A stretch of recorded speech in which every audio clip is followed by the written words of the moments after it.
Assalamualaikum dan selamat sejahtera. Saya Nur Izzati binti Mamat, nombor matrik 273-635 dan daripada kumpulan C. Hari ini saya akan membentangkan kaedah penyelidikan yang bertajuk faktor yang mempengaruhi pembelian secara dalam talian dalam kalangan pelajar Pusat Pengajian Ekonomi, Kewangan dan Perbankan di Blok AP3 Inasis Bank Muamalat Universiti Utara Malaysia. Pembelian secara atas talian adalah satu bentuk e-dagang yang membolehkan pengguna membeli barang atau perkhidmatan daripada penjual melalui rangkaian internet. Mengikut data survey daripada Suruhanjaya Komunikasi dan Multimedia Malaysia (SKMM), jumlah penggunaan internet di Malaysia pada tahun 2020 adalah sebanyak 88.7%, iaitu peningkatan sebanyak 1.3% berbanding pada tahun 2018 iaitu sebanyak 87.4%.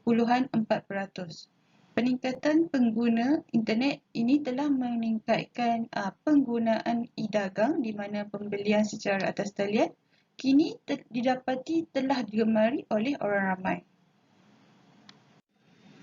Seterusnya adalah latar belakang kajian. Pembelian atas talian dapat dilakukan melalui peranti mudah alih seperti telefon pintar, tablet dan komputer riba, serta dapat dilakukan di mana-mana tempat yang anda pada selesa asalkan tempat tersebut mempunyai rangkaian internet yang stabil. Terdapat dua aspek yang disebut di dalam kajian ini, iaitu dari aspek ekonomi. Pembelian atas talian yang tinggi menggambarkan peningkatan pembelanjaan masyarakat tempatan. Hal akan membantu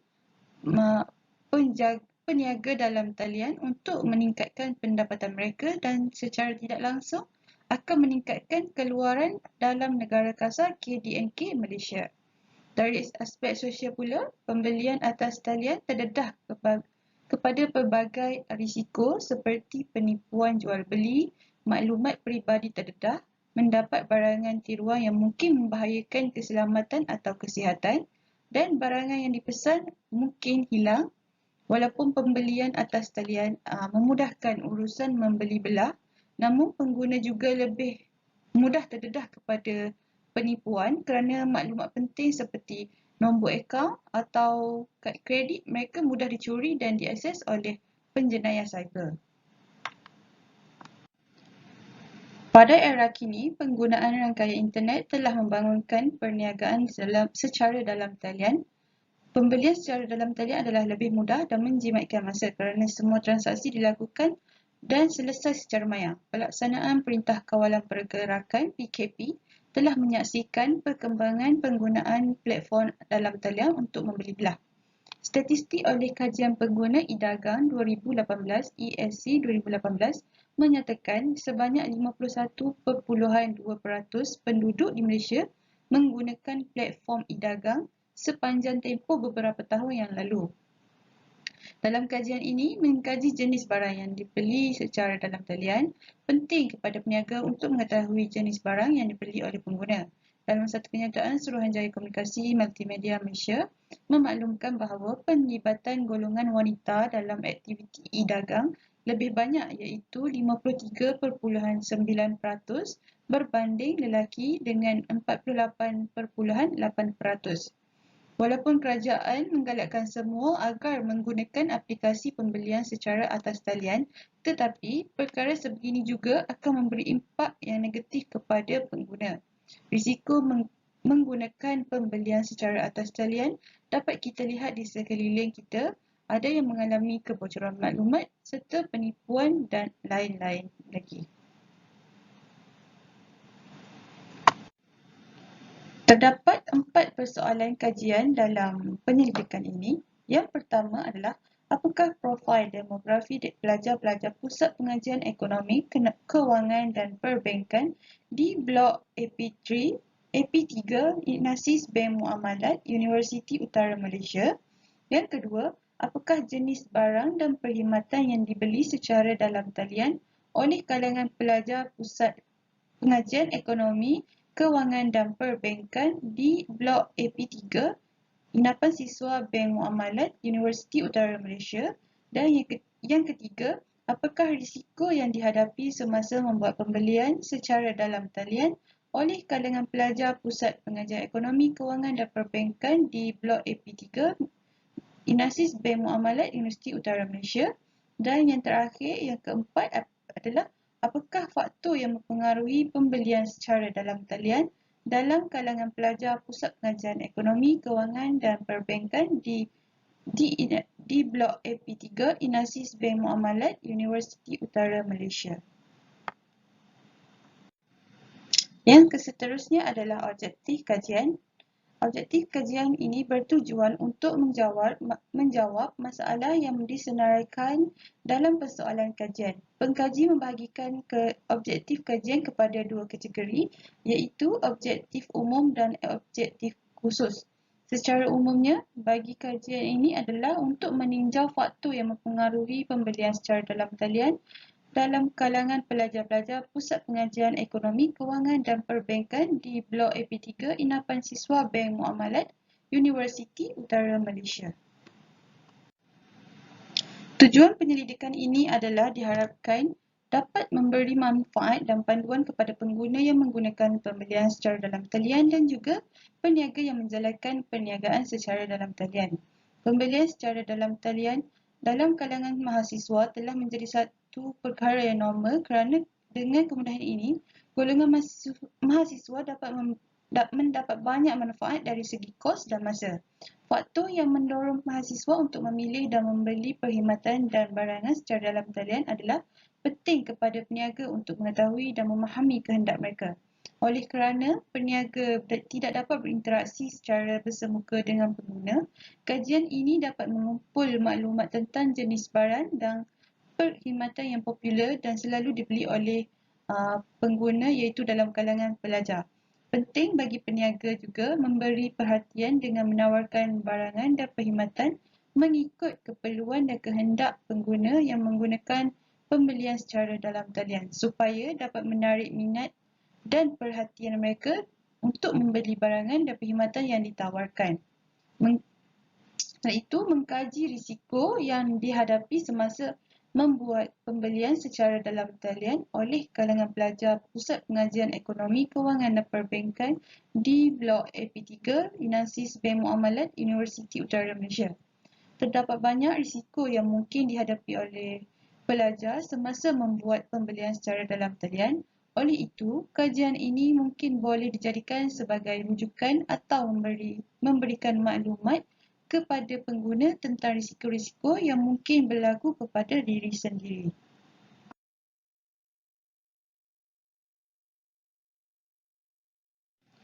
Masyarakat dunia kini telah mengalami satu transformasi di mana penggunaan rangkaian internet digunakan secara meluas dan menyebabkan masyarakat industri beralih menjadi masyarakat maklumat.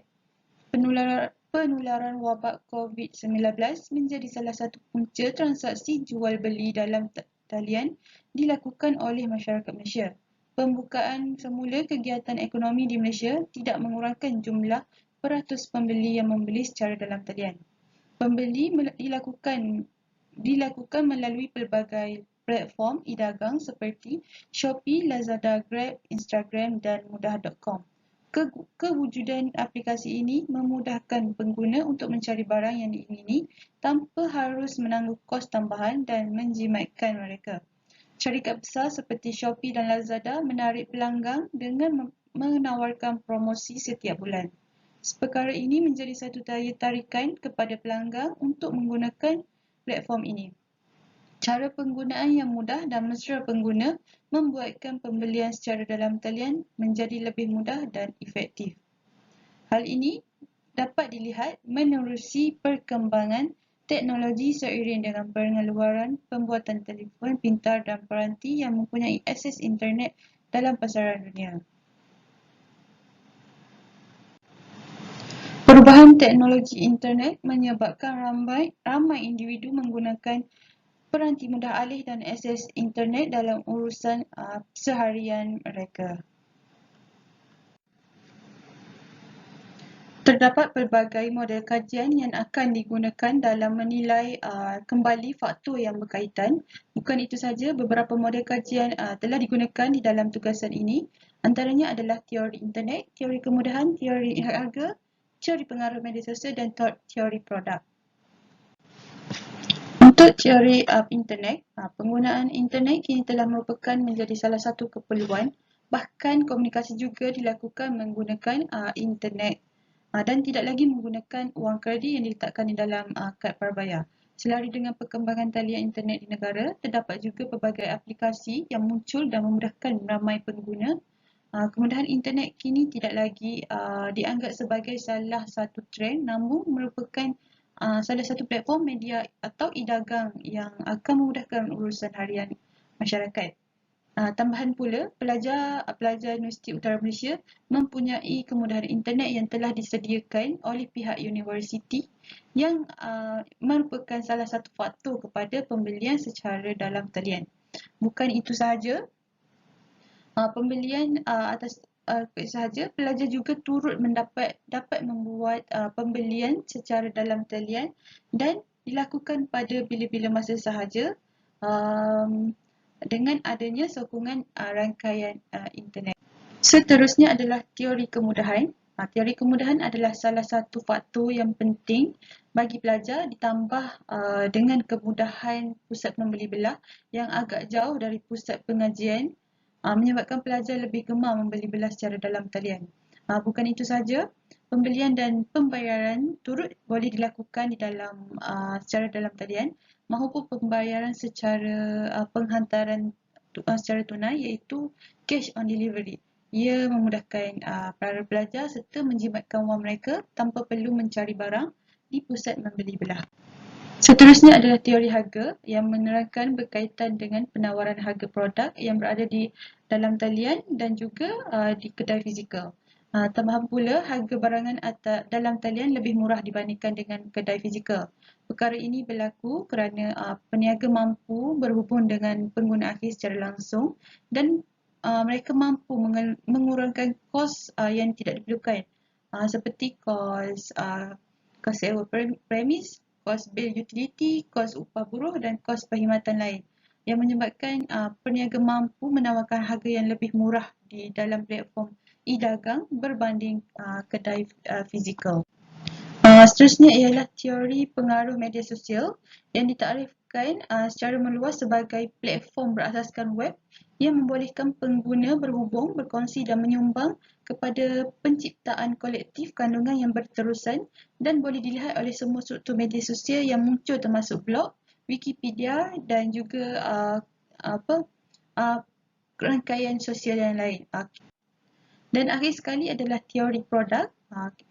Pelajar lebih gemar membeli secara dalam talian kerana pelajar dapat memilih kualiti produk yang diingini. Bukan itu sahaja, barangan yang ingin dibeli dapat dicari dalam platform e-dagang hanya dengan beberapa saat sahaja. Tambahan pula, tidak semua produk ada dijual di kedai fizikal. Dalam kajian lepas, terdapat dua faktor, iaitu faktor yang menggalakkan pengguna melakukan pembelian secara dalam talian, iaitu dengan penawaran harga yang lebih rendah dan kemudahan dalam melakukan perbandingan harga. Seterusnya, faktor yang mempengaruhi niat pengguna untuk melakukan pembelian secara dalam talian.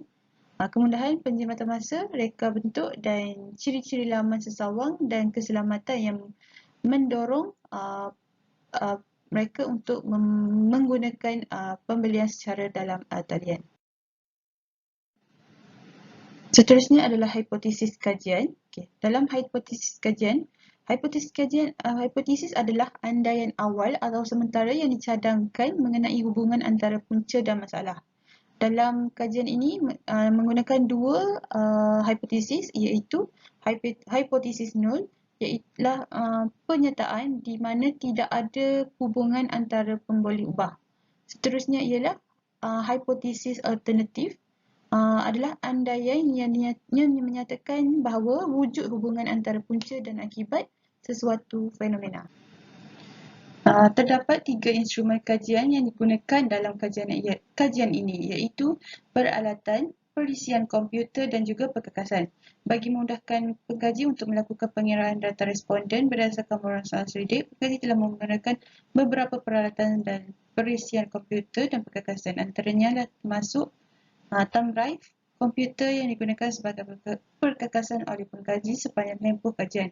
Dalam kajian ini, pengkaji juga menggunakan perisian komputer dan perkakasan seperti Microsoft Word, Microsoft Excel bagi menganalisis data yang dikumpul daripada soalan yang telah diedarkan. Kemudian data tersebut akan dipersembahkan dalam bentuk carta pie dan graf bar. Seterusnya adalah skop kajian. Dalam skop kajian ini menjelaskan ruang lingkup kajian yang dikaji termasuklah sasaran kajian, kawasan kajian dan jaga masa kajian. Untuk sasaran kajian adalah pelajar Pusat Pengajian Ekonomi Kewangan dan Perbankan SEFB Blok AP3 di Inapan Siswa Bank Muamalat Universiti Utara Malaysia. Populasi adalah 130 dan sampel sebanyak 100. Seterusnya jangka masa kajian iaitu bermula pada 1 Jun 2022 sehingga 3 Julai 2022 dan kawasan kajian Inapan Siswa. Kawasan kajian adalah Blok AP3 Inapan Siswa Bank Muamalat Universiti Utara Malaysia, Sintuk, Kedah.